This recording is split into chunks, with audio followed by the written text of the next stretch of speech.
승리 확률 0%. 그러나 모두의 예상을 뒤엎고 하마스는 선제 공격을 감행했습니다. 그리고 이스라엘과 세계는 큰 충격과 비탄에 잠겼습니다. 하지만 전쟁의 배경 뒤엔 중요한 이유가 숨겨져 있습니다. 첫 번째, 우리가 알고 있는 것과 달리 하마스는 팔레스타인 내에서 지지 기반이 약한 비주류 정치 집단이란 사실입니다. 따라서 전쟁으로 국론을 결집하려는 의도가 숨었단 것입니다. 두 번째는 전쟁을 부추긴 배후 세력의 존재입니다. 전쟁이 전면전으로 확전됐을 때 팔레스타인은 이스라엘의 적수가 아님에도 하마스가 성공에 나선 것은 뒤에서 전쟁을 부추긴 세력이 있다는 것입니다. 최근 많은 언론에서 하마스가 전쟁을 일으킨 원인을 두고 여러 가지 추론을 펼쳤습니다만 정작 본질을 꿰뚫는 결론은 없었는데요. 그래서 준비했습니다. 오늘은 이스라엘 하마스 전쟁이 발발한 진짜 이유에 대해 자세히 알려드리겠습니다. 불과 2005년 이전까지 팔레스타인 지도부는 알파타 정당이었습니다. 이들은 비교적 평화적인 외교를 펼쳤고 팔레스타인을 대표하는 정치 집단이 되었습니다. 그러나 이들의 부패 사실이 알려지고 그동안 중동 산유국들이 보내줬던 지원금을 자신들의 사리사욕을 채우는 데 사용해 국민의 불만이 최고조에 달하게 됩니다. 그래서 2005년 정권을 잡은 것은 하마스 정당이었습니다. 집권 당시에도 아주 소소한 차이로 이긴 하마스는 현재 테러 집단으로 낙인 찍힌 데다 강경일변도의 외교로 지지율은 거의 바닥인 수준입니다. 여기에 팔레스타인 가자 지구내 시민들의 삶의 질도 문제였습니다. 이스라엘은 국경에 거대한 담을 쌓아놨고 이집트도 드나드는 통로를 막아놨습니다.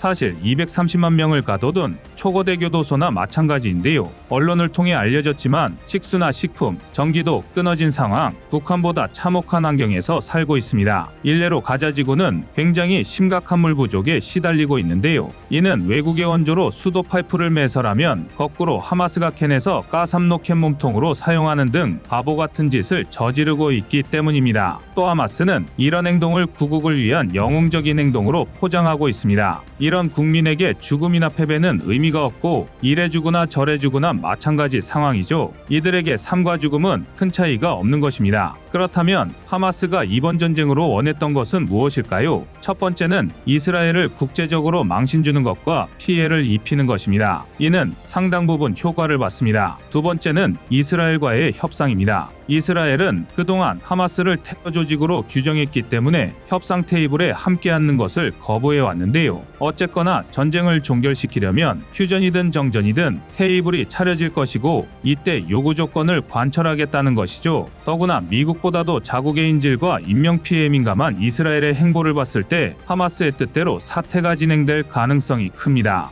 팔레스타인은 서한 지구와 가자 지구로 나누어져 있습니다. 영토가 둘로 이분되어 있는 만큼 통치 세력도 다른데요. 서한 지구는 비교적 온건파인 파타당이 통치하고 있지만 가자 지구는 익히 아시다시피 하마스의 영역입니다. 상황이 이렇다 보니 지난 7, 8월에는 가자 지구 내에서 반하마스 시위가 발생하는 등 사태가 심각해졌는데요. 여기에 바레인, 오만, 아랍에미리트, 수단 같은 형제 국가들이 하나같이 이스라엘과 수교를 맺으며 팔레스타인, 그 중에서도 하마스를 지지하는 세력이 약해지기 시작했습니다. 이는 곧 해석에 따라 팔레스타인 독립이 요원해지고 있다고도 볼 수 있습니다. 심지어 최근에는 이슬람의 거두인 사우디아라비아까지 미국의 중재로 이스라엘과의 관계 회복을 추구하면서 하마스의 입지는 바람 앞에 등불이 되었는데요. 결정적으로 극우 성향인 베냐민 네타냐후 이스라엘 총리가 사면임에 성공하면서 서한 지구의 유대인 정착촌을 늘리는 등 매우 강경한 팔레스타인 압박 정책을 펼치기 시작했습니다. 네타냐후 총리는 완전한 이스라엘, 다시 말해 팔레스타인과의 공존이 아니라 이스라엘만의 유대 국가를 목표로 하는 근본주의로서 장기적으로 팔레스타인의 입지가 어찌 될지는 불보듯 뻔한 일입니다. 게다가 네타냐후 총리는 행정부의 권력을 강화하기 위해 사법부의 권한을 대폭 축소하기까지 했는데요. 사실상 독재 정치를 선포한 것이나 다름없는 사안이라 이스라엘 내부에서도 건국 이래 최대의 민주주의 시위까지 발생했습니다. 정리하자면 하마스는 지지 기반과 동맹 파괴에 더불어 적국인 이스라엘 내부의 최대 혼란까지 마주한 상태였습니다. 팔레스타인 분리, 독립만이 자신들의 권력 유지를 위한 유일한 명분인 하마스에는 이번이 마지막 남은 기회였던 셈입니다. 2023년 기준 세계 18위의 군사력을 지닌 이스라엘, 그러나 전문가들의 의견은 실제 전력은 세계 5위권이라고 보고 있습니다. 바로 미국 때문입니다. 미국은 정치계와 금융을 장악한 유대인을 홀대할 수 없으며 사실상 미국을 움직이는 가장 거대한 로비 집단이라고 봐도 무방할 것입니다. 때문에 중동 지역의 지원을 받는다 한들 하마스가 전쟁에서 승리할 가능성은 한없이 0%에 가깝습니다. 전쟁 발발 직후 이스라엘은 보복으로 하마스의 근거지인 가자 지구에 집중 포격과 공습을 가했습니다.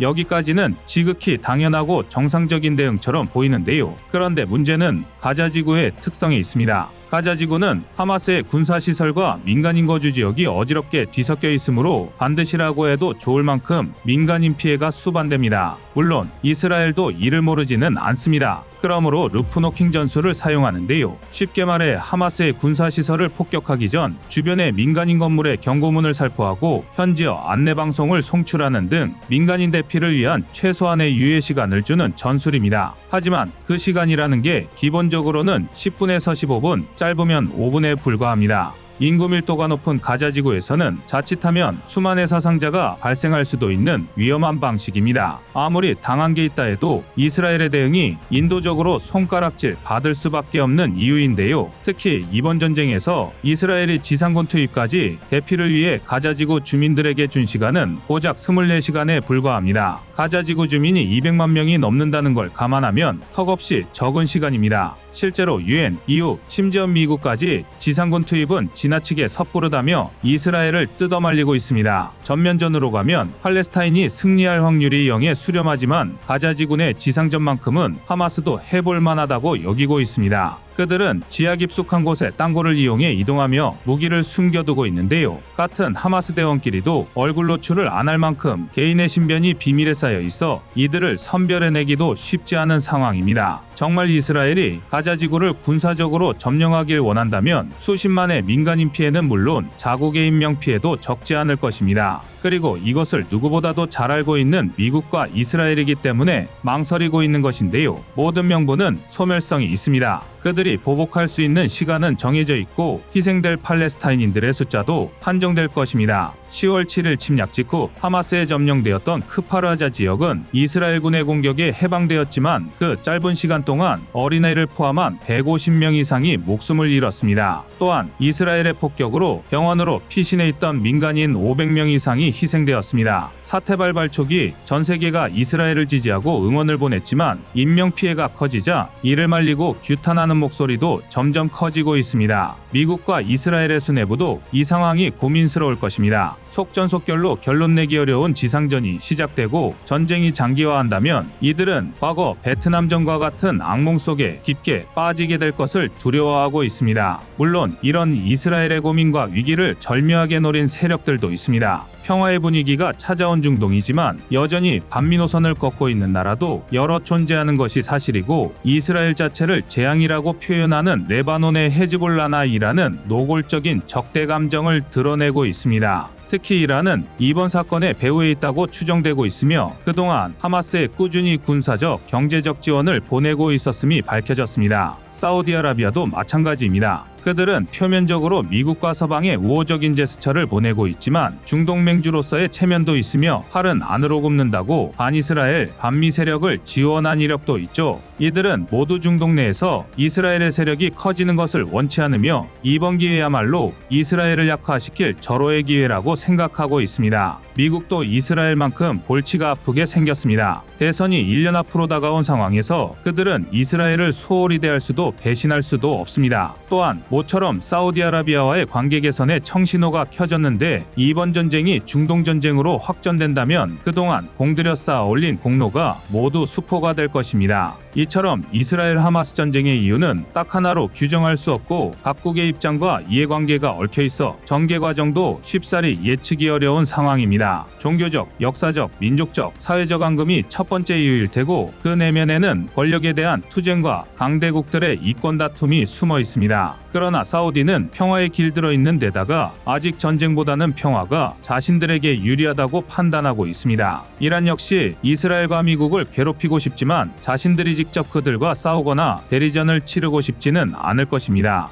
이라크가 멸망하다시피 한 광경을 직접 눈으로 목격했기 때문입니다. 따라서 대부분의 군사 전문가와 중동 전문가들은 이번 이스라엘 하마스 사태가 단기적인 소요로 종결될 가능성이 크다고 분석하고 있습니다. 전면전이 시작되면 하마스는 승산이었고 이스라엘 역시 국내 언론을 언제까지 무시할 수 없으니까요. 더구나 그 강경 일변도의 이스라엘 내부에서도 반전주의 세력이 있으며 이슬람 유권자 이슬람 국회의원도 존재합니다. 이스라엘은 절대전쟁을 길게 가져갈 수도 가져갈 이유도 없습니다. 대한민국으로서도 이번 전쟁이 빨리 일단락되기를 바라고 있습니다. 자본이 가장 싫어하는 것은 불확실성이기 때문인데요. 원유가를 기초로 움직이는 물가와 환율이 수출로 먹고 사는 우리에게 절대 유리하지 않습니다. 그러나 이러한 경제적인 이유를 논외로 하더라도 인도주의적인 차원에서 무의미한 전쟁으로 인해 무고한 민간인이 희생되는 것을 바라는 대한민국 국민은 없을 것입니다. 우리도 수십 년 전 전쟁의 고통을 겪어봤기 때문입니다. 여러분의 생각은 어떠신가요? 이상 꺼리튜브의 두 번째 미션이었습니다.